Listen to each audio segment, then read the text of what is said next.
हिंद प्यारे साथियों, स्वागत है आपका अपना YouTube channel education service knowledge में। आज हम बात करेंगे बिहार बोर्ड मैट्रिक परीक्षा 2025 क्लास 10th मैथमेटिक्स यानी गणित बिरलेन का मॉडल सेट 4 ऑब्जेक्टिव का पूरा क्वेश्चन आंसर करेंगे इस वीडियो में। अगर मेरा चैनल पर पहली बार वीडियो देख रहे हैं तो वीडियो को लाइक और चैनल को सब्सक्राइब करें और बेल आइकन को ऑन कर लीजिएगा ताकि शिक्षा से संबंधित आने वाले वीडियो आप तक जरूर पहुंच सके।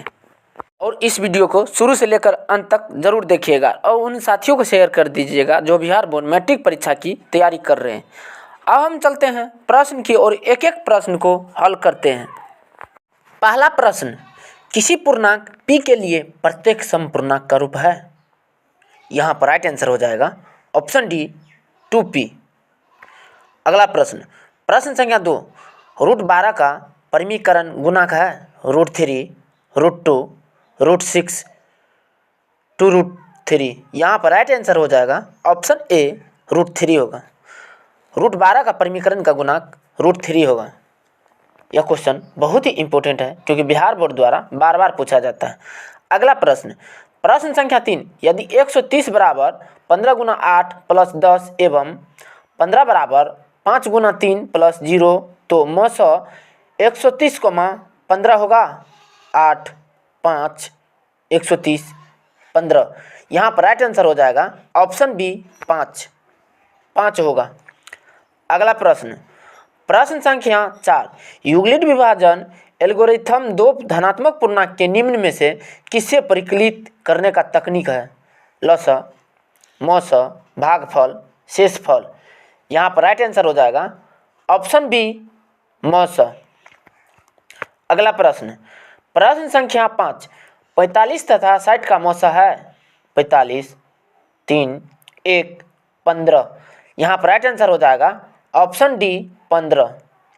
45 तथा 60 का मौसा 15 होगा। अगला प्रश्न, प्रश्न संख्या 6, यदि भाग एल्गोरिथम a बराबर बी क्यू प्लस आर में a बराबर 72, q बराबर 8 तथा r बराबर 0 हो तो b का मान होगा 9, 8, 7, 4। यहाँ पर राइट आंसर हो जाएगा ऑप्शन ए 9। अगला प्रश्न, प्रश्न संख्या 7, वृत्ताकार पथ पर 3 धावक एक ही स्थान से दौड़ता प्रारंभ करते हैं तो एक चक्कर लगाने में क्रमशः 3 घंटा, 4 घंटा एवं 8 घंटे समय लगता है तो तीनों को प्रस्थान बिंदु पर पुनः मिलने में लगा समय होगा 6 घंटे, 8 घंटे, 16 घंटे, 24 घंटे। यहाँ पर राइट आंसर हो जाएगा ऑप्शन डी 24 घंटे। तीनों को एक साथ मिलने में 24 घंटा का समय लगेगा। अगला प्रश्न संख्या 8, 6x पावर 4y तथा 12xy का महत्तम समावर्तक है 6x²y, 6x, 6y, 6xy। यहाँ पर राइट आंसर हो जाएगा ऑप्शन डी 6xy।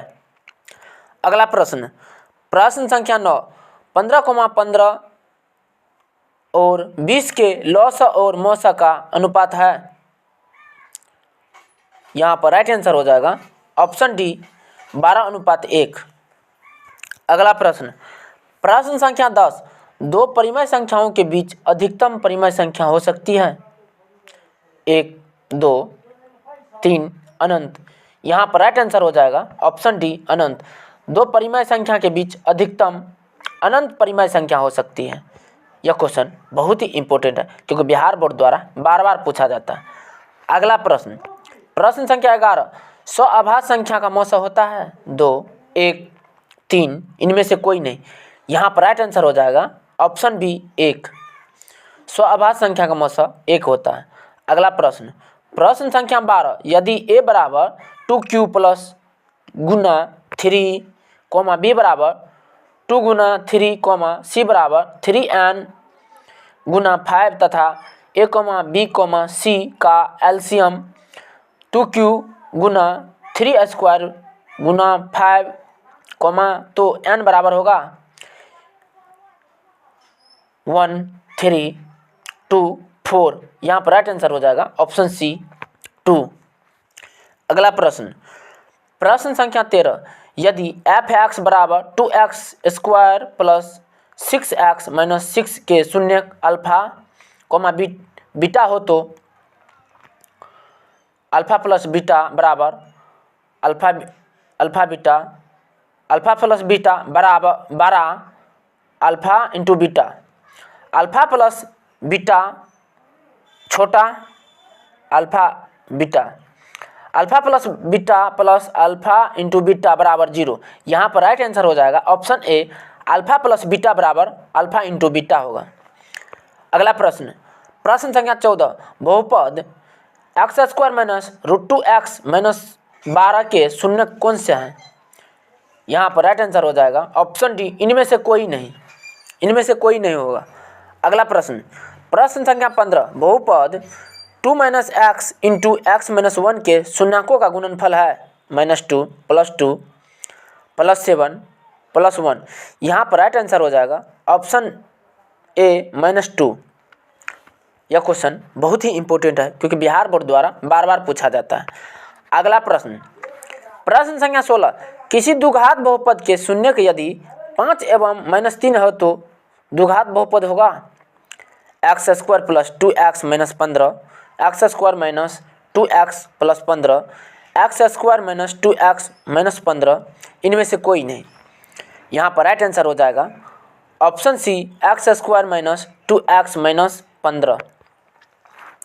अगला प्रश्न संख्या 17, यदि बहुपद 6x³ - 11x² - 3x + 2 के शून्यक alpha comma beta comma gamma हो तो alpha beta plus beta gamma plus alpha gamma का मान होगा 6/11 -11/6 -1/2 प्लस 1/3। यहाँ पर राइट आंसर हो जाएगा ऑप्शन सी, -1/2 होगा।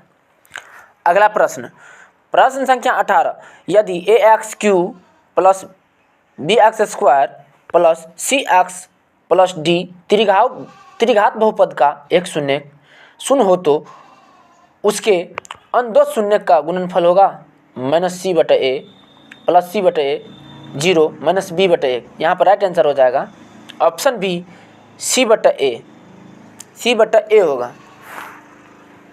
अगला प्रश्न संख्या 19, बहुपद y² - 3y + 1 y के पावर 5 - 4y³ + y² + 3y का घात है 6, 7, 3, 4। यहाँ पर राइट आंसर हो जाएगा ऑप्शन बी, 7।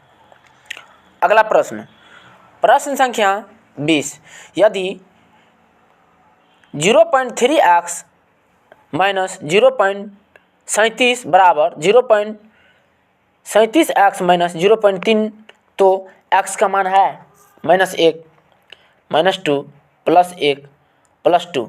यहाँ पर राइट आंसर हो जाएगा ऑप्शन ए, -1 होगा।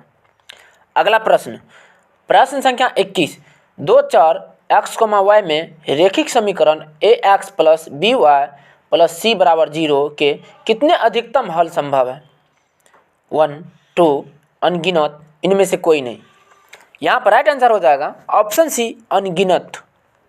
अगला प्रश्न संख्या 22, यदि दो चर में दो रैखिक समीकरणों के आलेख प्रतिच्छेदी रेखाएं हो तो हलों की संख्या है सिर्फ एक, कोई हल नहीं, अनंत हल, इनमें से कोई नहीं। यहाँ पर राइट आंसर हो जाएगा ऑप्शन ए, सिर्फ एक हल। अगला प्रश्न संख्या 23, यदि 2k - 1, के समीकरण 10x - 9y बराबर 12 का हल हो तो k का मान होगा +1 +2 +3 +4। यहाँ पर राइट आंसर हो जाएगा ऑप्शन बी, +2 होगा, k का मान +2 होगा। अगला प्रश्न संख्या 24, यदि दो चर में दो रैखिक समीकरणों के हल अनंत हो तो उनके आलेख होंगे दो समांतर रेखाएं, दो प्रतिच्छेदी रेखाएं, दो समपाती रेखाएं, इनमें से कोई नहीं। यहाँ पर राइट आंसर हो जाएगा ऑप्शन सी, दो समपाती रेखाएं होगा। अगला प्रश्न संख्या 25, यदि समीकरण x - 2y = 3 तथा 3x + ky = 1 का एक अद्वितीय हल हो तो के बराबर -6, के नहीं बराबर -6, के बराबर 0, के बराबर नहीं 0। यहाँ पर राइट आंसर हो जाएगा ऑप्शन बी, के बराबर नहीं होगा -6।